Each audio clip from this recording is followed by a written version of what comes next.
শুধু একটি ভুলেই ভারতের গ্রাম হয়ে যেতে পারে বাংলাদেশের অংশ, এমনই এক বিস্ফোরক পরিস্থিতি তৈরি হয়েছে মেঘালয়ের সীমান্তবর্তী লিংকং গ্রামকে ঘিরে।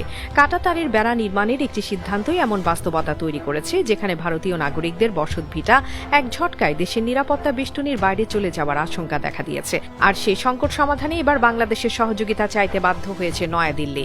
মেঘালয়ের পূর্ব খাসি পাহাড় জেলার সীমান্ত ঘেঁষা লিংকং গ্রামকে কেন্দ্র করেই তৈরি হয়েছে এই অস্বস্তিকর পরিস্থিতি। আন্তর্জাতিক সীমান্ত ব্যবস্থাপনার প্রচলিত নিয়ম অনুযায়ী জিরো লাইন থেকে প্রায় 150 গজ ভেতরে কাঁটাতারের বেড়া নির্মাণ করা হয়, কিন্তু এই লিংকং গ্রামের অবস্থান এমন জায়গায় যে সেই নিয়ম অনুসরণ করে বেড়া নির্মাণ করা হলে পুরো গ্রামটি ভারতের নিরাপত্তা বলয়ের বাইরে পড়ে যাবে। ফলে গ্রামের বহু ঘরবাড়ি, কৃষিজমি ও বসতভিটা কার্যত বেড়ার ওপারে চলে যাবে। স্থানীয়দের আশঙ্কা, এতে তারা ভারতীয় নাগরিক হয়েও নিজেদের গ্রামে অবাধে চলাচলের সুযোগ হারাতে পারেন। এই আশঙ্কা থেকেই গ্রামবাসীরা এবার নেমেছেন রাস্তায়। তারা বিক্ষোভ করছেন, প্রশাসনের কাছে স্মারকলিপি জমা দিচ্ছেন এবং চলমান সীমান্তে বেড়া দেওয়ার পরিকল্পনা বাতিলের দাবি জানাচ্ছেন। এমনকি তারা চাইছেন যেন জিরো লাইনের কাছাকাছি বিশেষ ব্যবস্থায় বেড়া নির্মাণ করা হোক, যাতে পুরো গ্রাম ভারতের নিরাপত্তা বেষ্টনীর ভেতরেই থাকে।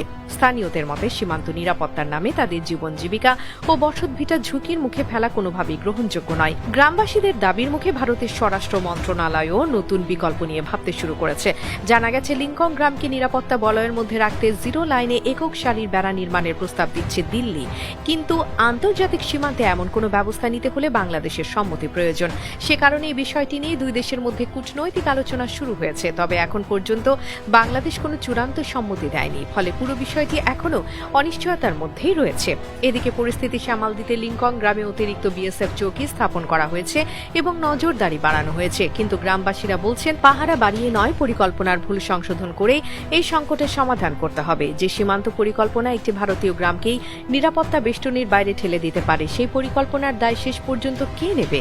আর এই সংকটের সমাধানের চাবি কি সত্যিই এখন ঢাকার হাতেই?